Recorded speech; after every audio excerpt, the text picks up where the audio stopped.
Fidèles téléspectateurs de Samuel 13 Télévision, bonjour et merci de réitérer votre confiance à la chaîne de l'excellence et du professionnalisme. Alors c'est parti pour un nouveau numéro d'une vie, un parcours, votre magazine qui met en lumière les parcours de toutes les personnalités qui émergent dans un domaine quelconque, ce malgré des multiples difficultés. Alors c'est le mois de mars, un mois dédié aux droits des femmes, elle qui veut que ces droits soient respectés, elle qui milite pour l'égalité de sexe. Voilà pourquoi aujourd'hui, une vie, un parcours a reçu pour vous une dame. Elle est intelligente, elle est brave, elle est polyvalente. Ensemble, nous allons découvrir son parcours. Elle est avec moi sur ces plateaux. Il s'agit de Madame Arlette Odia Kachama. Bonjour Madame Arlette. Bonjour Madame. Bienvenue à vous. Merci.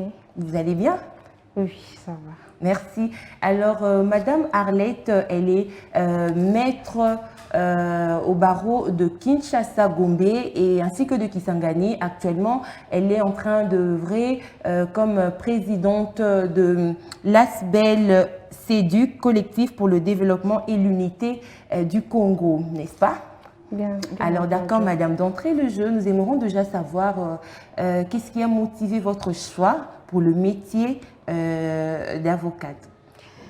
Le métier d'avocat, c'est d'abord parce que je suis enfant des magistrats. Comprenez par là que c'est depuis le tout jeune âge que j'ai eu à entrer en contact avec les personnes venant chercher, on va dire, la solution à leurs problèmes au quotidien.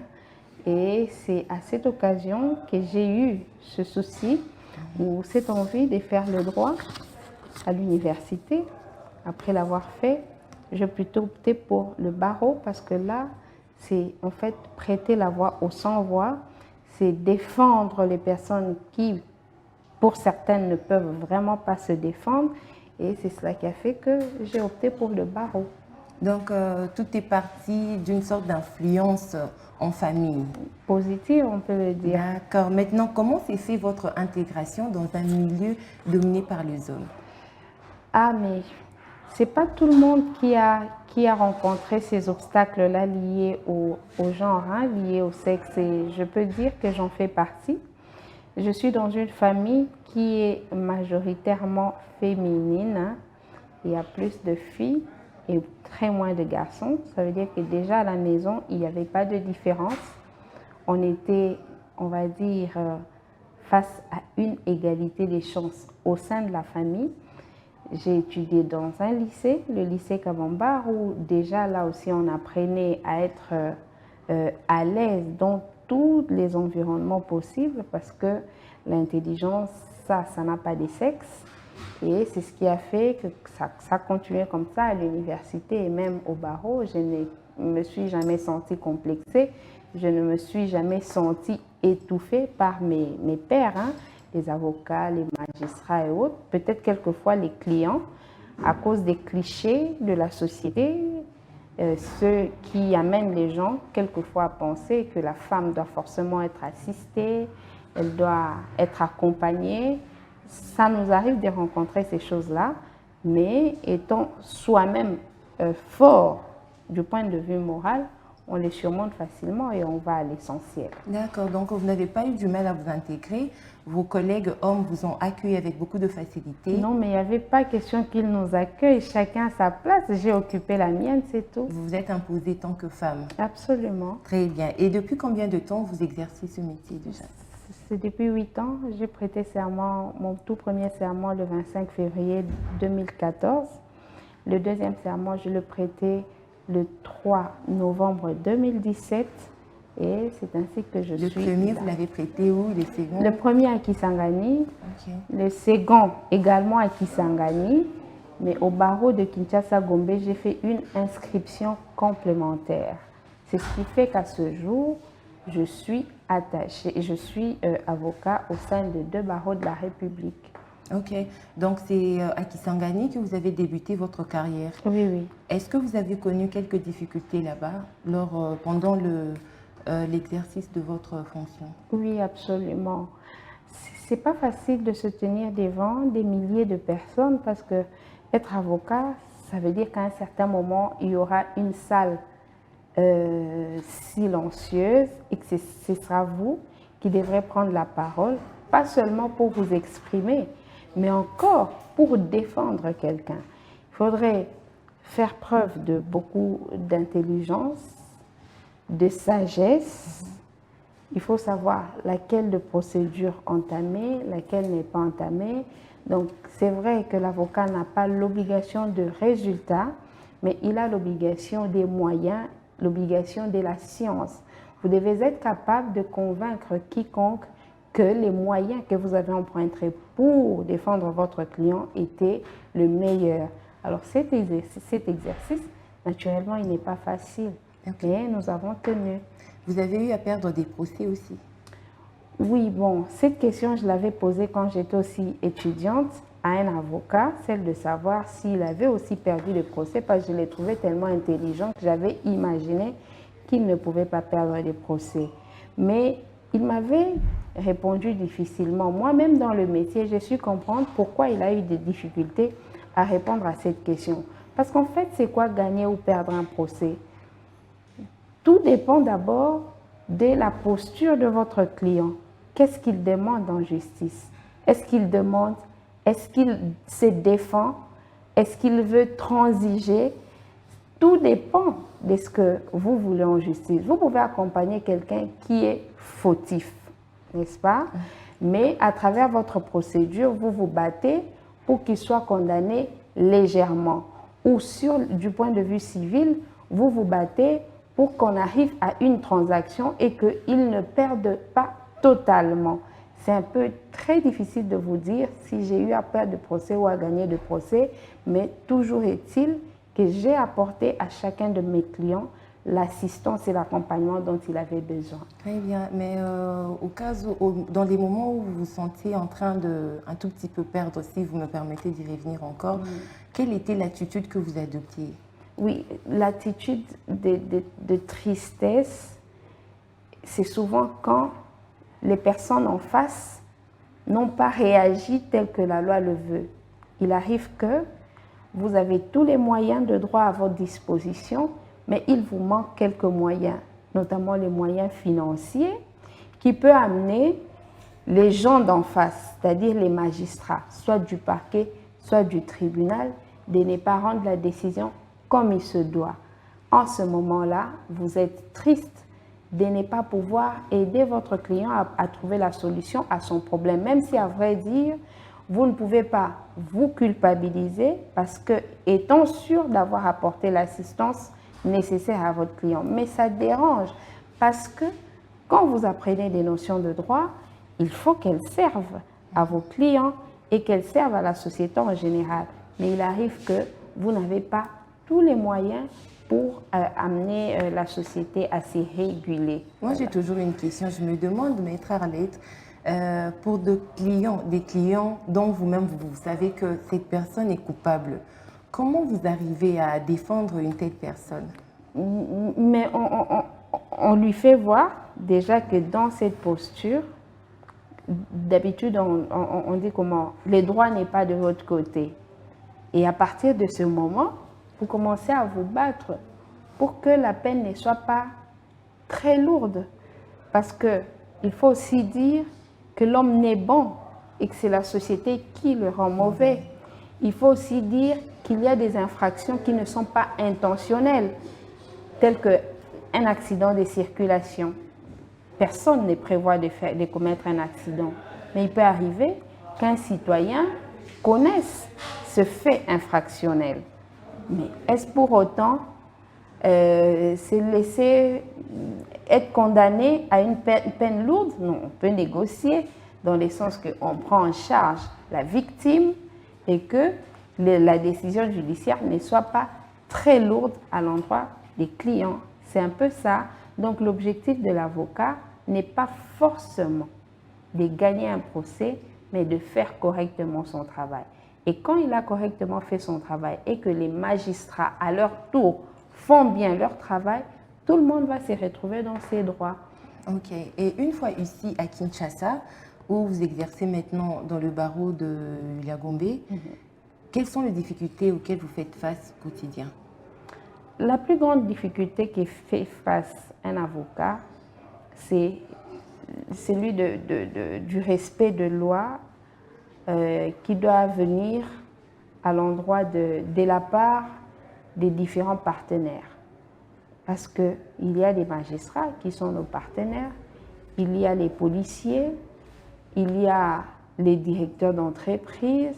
Vous voyez, quand vous assistez par exemple un employé, un travailleur qui est financièrement faible à l'endroit d'un directeur d'entreprise et que vous engagez une procédure par voie amiable, par exemple, pour que les décomptes finaux ou un dédommagement soit fait à l'amiable, quand de l'autre côté, vous n'avez pas ce chef d'entreprise qui est perméable à votre demande, c'est tout ça des difficultés. Donc la plus grande difficulté, c'est vraiment le fait de ne pas se sentir dans un environnement où les autres respectent ou font respecter la loi. Ok. Et vous, personnellement, vous sentez que l'exercice de ces métiers est-il facile pour vous? Il est très difficile, je vous dis. Quand nous sommes dans un environnement où les gens se plaignent de l'absence de l'état de droit, on ne peut pas dire que la profession ou le métier d'avocat est facile. Donc, il faut se battre, mais vraiment se battre jusqu'à la dernière énergie pour arriver d'obtenir le minimum possible. Et cela n'est pas normal. Parce que la loi, elle doit être favorable pour tout le monde. Mais il s'est fait, malheureusement, très souvent, qu'elle est violée et qu'il n'y a pas de réparation et qu'il n'y a pas l'État pour suivre et pour corriger les préjudices liés à la violation des textes de la République. D'accord. Et vous êtes aussi arrivé d'être victime du sexisme à un moment donné de votre vie? Dans la profession, oui, je veux le dire ainsi, mais je ne me rappelle pas beaucoup des circonstances parce que déjà, moi, dans ma tête, pour moi, je me bats déjà, je sais déjà comment contourner tous ces obstacles-là. Et je considère ça comme des obstacles de la vie et je me mets dans la position de les contourner. Et très souvent, moi, ça ne me dit vraiment plus rien. Hein. Ça ne me dit plus rien, oui. D'accord, maître Arlette. Est-ce que ça a été facile pour vous de finir les études universitaires et d'embrasser directement une carrière professionnelle? Facile, difficile, mi-figue, mi-raisin, parce que déjà le fait que je commence à Kisangani, ça veut dire qu'à Kinshasa, ce n'était pas facile. On attendait les tests qui n'arrivaient pas et il fallait alors chercher d'autres mécanismes. C'est ainsi que, ayant appris que les tests étaient en train d'être organisés à Kisangani, je me suis vite dépêchée pour aller organiser mon test. Après cela, alors qu'on ne devait qu'attendre 2 semaines, on a dû attendre 5 mois pour les résultats. Et c'était dans une ville où je n'étais pas familière. Et il fallait vraiment se battre pour tenir tout ça. Et après, c'est parti comme sur des roulettes parce que quand j'ai été proclamée avoir réussi à ces tests, j'ai présenté mon test. Je suis restée pendant 4 ans sur place à Kisangani. J'ai œuvré jusqu'à décider de rentrer à Kinshasa où je me suis installée. Aujourd'hui, je suis patron d'un cabinet d'avocats. Ah, très bien. Et pourquoi vous avez pensé à créer votre cabinet d'avocats? Parce que j'en avais déjà pris l'habitude à Kisangani. À Kisangani, ce n'était pas facile parce que les cabinets d'avocats là-bas, ce n'est pas aussi grand qu'ici. Donc, vous arrivez dans un cabinet où il y a peut-être 20 avocats dans un seul cabinet. Mais il n'y a pas d'espace suffisant pour chaque avocat. Donc, on vient, on se retrouve peut-être dans la salle de réunion où on lit les dossiers, on lit les ouvrages, mais on n'a vraiment pas une place pour soi. Donc déjà à Kisangani, je m'étais créé un bureau propre à moi. J'allais au cabinet pour lire les dossiers, pour lire certains ouvrages, mais je m'installais dans un bureau en dehors, une extension du cabinet. Cela a fait que quand je suis rentrée à Kin, j'ai continué avec la même habitude. Donc j'ai trouvé mon propre bureau et j'ai fréquenté un cabinet qui avait accepté de me recevoir ici à Kin.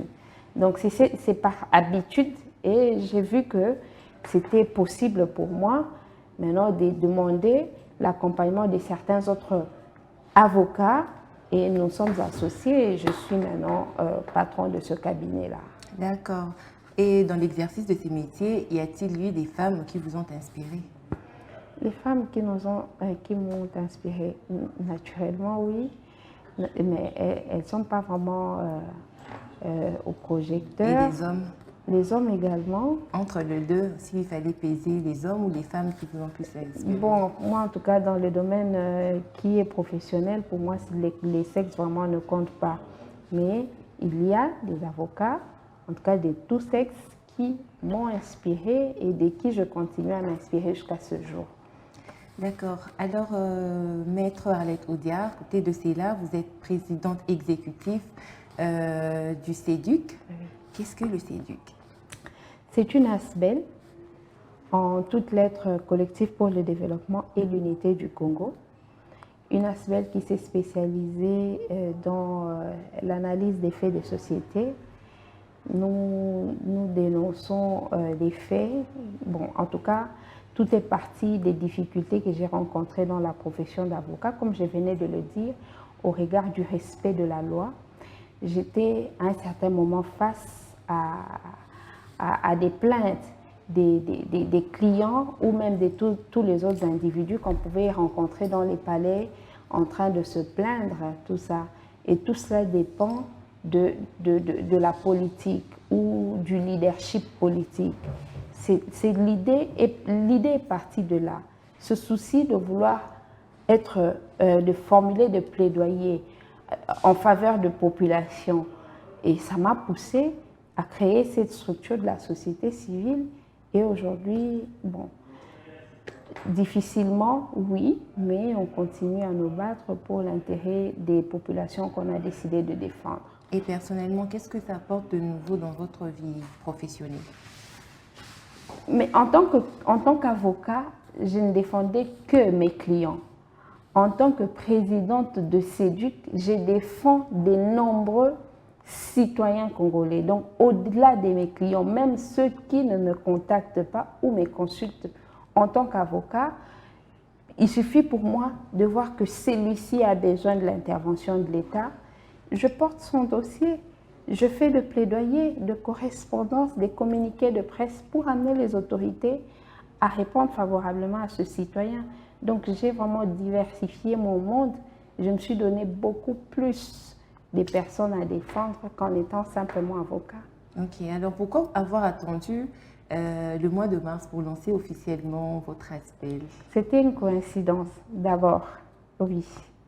D'abord une coïncidence parce que je l'ai créée au mois de mai de l'année 2020. Et là, j'étais personnellement en train d'œuvrer dans un parti politique de la mouvance présidentielle. Et je travaillais comme ça en train de porter les voix des compatriotes jusqu'au moment où j'ai décidé de changer, donc pas de changer de bord politique, mais d'arrêter en tant qu'une militante au sein de la mouvance. Et ça coïncidait avec le mois de mars, qui est le mois de la femme. Je n'avais fait que saisir l'occasion. Et vous avez eu des ennuis dans la mise en place de cette structure, de cette ASBEL? Oui, les ennuis venant seulement des partisans de la mouvance qui, je pense à tort, pensent que, ou disent que je serai en train de tirer sur la gouvernance actuelle. Alors ces gens-là n'ont pas été cléments envers moi, il faut le dire, mais de moins en moins, ils sont méchants et de plus en plus, ils comprennent le sens de notre combat et je suis heureuse de voir qu'ils commencent à être gentils et certains même à m'accompagner dans certaines initiatives. Et alors, vous pensez que vous êtes petit à petit en train d'atteindre vos objectifs fixés? Absolument, absolument, et j'en suis vraiment fière. Et alors, parce que nous sommes au mois de mars, j'ai une question en rapport avec ce mois. D'après vous, qu'est-ce que vous pensez pour une véritable promotion de la femme et de ses droits en RDC? Je pense tout simplement qu'il faut promouvoir l'égalité des chances. Moi, j'ai un avis assez particulier sur les concepts de parité, ce qui ne me convient généralement pas, parce que pour moi, il faut tout simplement que les enfants, ou même hommes et femmes, soient face à une égalité des chances. Comme ça, que ce soit le choix que chacun opère de travailler ou de ne pas travailler, d'essayer ou de ne pas essayer, de réussir ou de ne pas réussir, mais que ce ne soit pas que quelqu'un ne sache essayer parce que la porte, lui, est fermée. C'est ça mon problème. Il faut seulement que l'État promeut l'égalité des chances. Ça fera que les femmes, tout comme les hommes, nous allons ensemble émerger. Alors, dans votre ASBEL, disons, au CEDUC, vous organisez des activités pour la promotion de la femme? Oui, nous les organisons très souvent, régulièrement, et même dans nos sorties médiatiques, nous sensibilisons la femme, parce qu'au-delà de celle qui est membre du CEDUC, il y en a d'autres qui sont dans la timidité. Il y en a qui, bien que dans la timidité, ont peut-être fait un mauvais choix de l'espace dans lequel elles ont choisi d'évoluer. Alors nous sensibilisons pour que celles-ci retrouvent la voie, la bonne pour leur émergence, et que celles qui peuvent penser aussi au CEDUC pour leur émergence, eh bien, il faut que le CEDUC leur soit présenté et qu'on leur dise que les portes des CEDUC sont largement ouvertes pour que nous travaillions ensemble. D'accord. Alors, vous êtes en train de suivre, mesdames, messieurs, une vie et un parcours. Nous allons déjà passer à la deuxième partie, consacrée à une série de questions amusantes. Les questions casse-tête, c'est parti.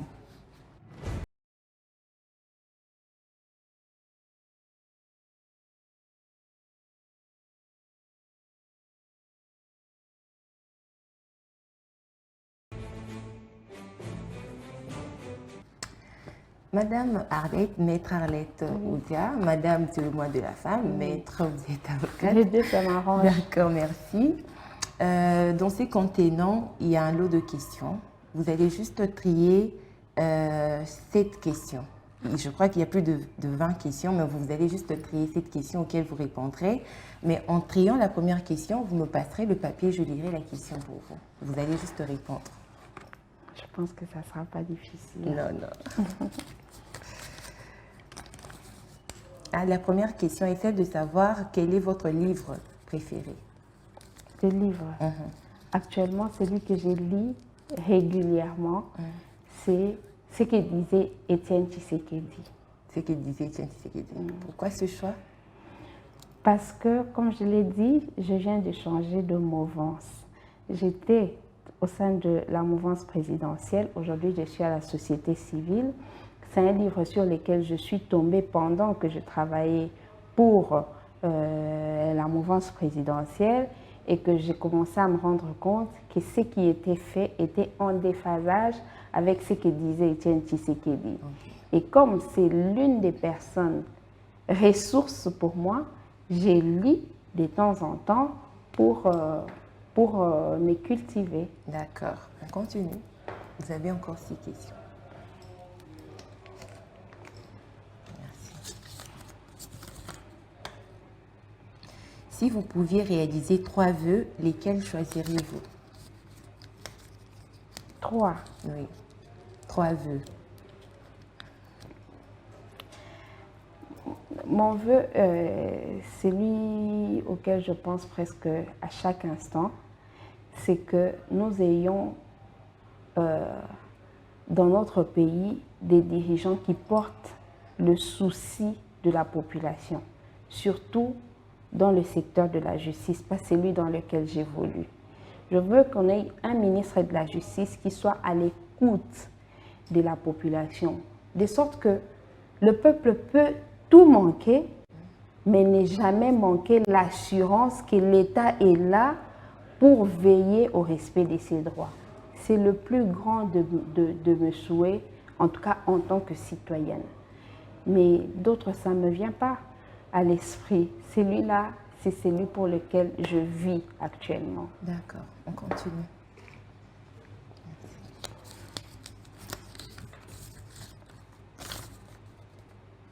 Avez-vous des talents cachés à nous révéler? Des talents cachés. Bon. Ah. Je suis personnellement chrétienne et pratiquante de l'Église néo-apostolique. Comprenez par là que nous sommes un peu trop attachés à la musique. Donc, quelquefois, je chante. Okay, d'accord. Merci.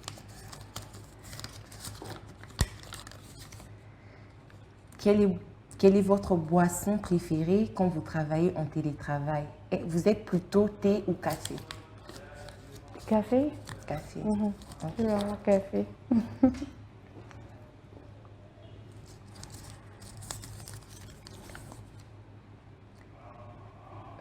Que faites-vous pour lutter contre le stress? Contre le stress.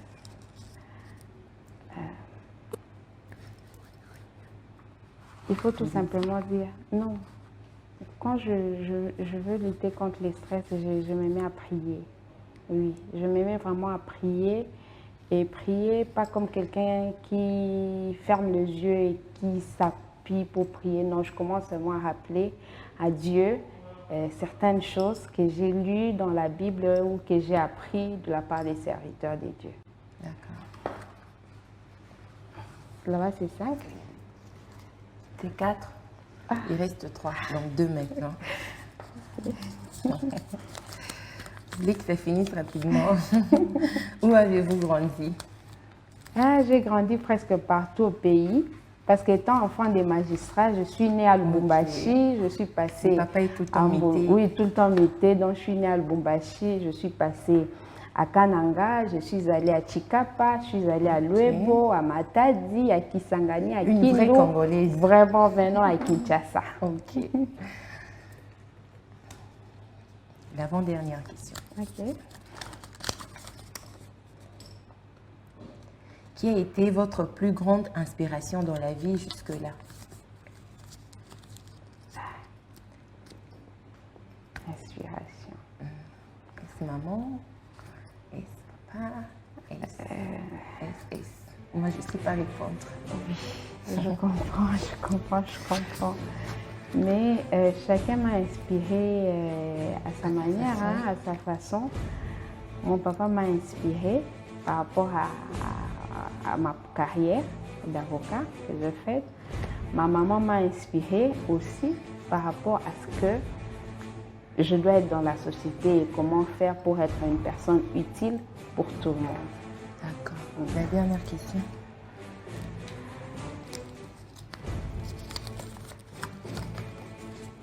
En quoi consiste votre routine matinale?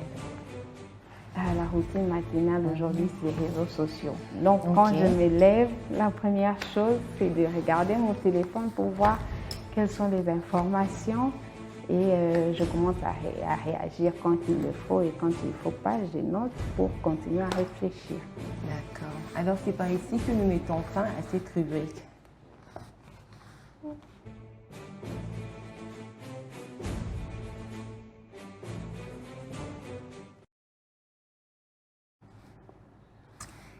Voilà, Maître Arlette Odia, je reviens encore vers vous. Un message à passer à toutes les femmes qui hésitent encore à œuvrer dans de métiers qui autrefois étaient réservés qu'aux hommes. Mon premier message vous est destiné, c'est lui de vous dire que de continuer à faire ce travail parce qu'il va d'abord commencer, il inspire. Je suis sûre parce que j'ai suivi plusieurs de vos émissions, j'ai vu comment vous êtes en train vraiment d'aider beaucoup de femmes et même des hommes qui sont encore dans la timidité de se lever à travers votre posture, à travers votre travail, mais aussi à travers vos messages. Le message que je passe aussi à toutes les autres, c'est de ne pas se décourager face aux obstacles. Quand vous avez un objectif et une ambition claire dans votre tête, vous-même, vous créerez des mécanismes d'autodéfense ou d'autoprotection et vous vous donnerez les moyens d'atteindre ces objectifs. Très bien. Alors, cette émission tend déjà à sa fin. Un tout dernier mot, Maître Arlette Odia Kachama. Merci de votre invitation et bon vent à votre émission. mais surtout aussi à votre média. Merci beaucoup, c'est gentil à vous. Voilà, très chers téléspectateurs de CML 13, vous venez là de découvrir les parcours de maître de Madame Arlette Odiakachama. Elle était notre invitée aujourd'hui. Alors, la réalité est que il ne faut jamais se décourager une fois que vous avez lancé une activité qui traîne encore à décoller, car le résultat attendu ne vient pas instantanément. Il faut toujours persévérer un petit moment, un petit peu de patience, et vous verrez cela se réaliser, surtout si vous persévérez à voir vos rêves se réaliser et vos objectifs s'atteindre. Voilà, merci beaucoup de nous avoir suivis. Je dis un grand merci à notre directeur général pour la confiance qu'il nous accorde. Merci également à l'équipe technique de CML 13 Télévision qui nous accompagne à chaque fois. Je vois par là le réalisateur Merveille Vangou, Joël Bouka et Hervé Timba qui sont tout le temps derrière le caméra. Alors, on se retrouve la semaine prochaine pour un nouveau numéro. Ça sera avec le même plaisir. Merci, au revoir et bonne soirée chez vous.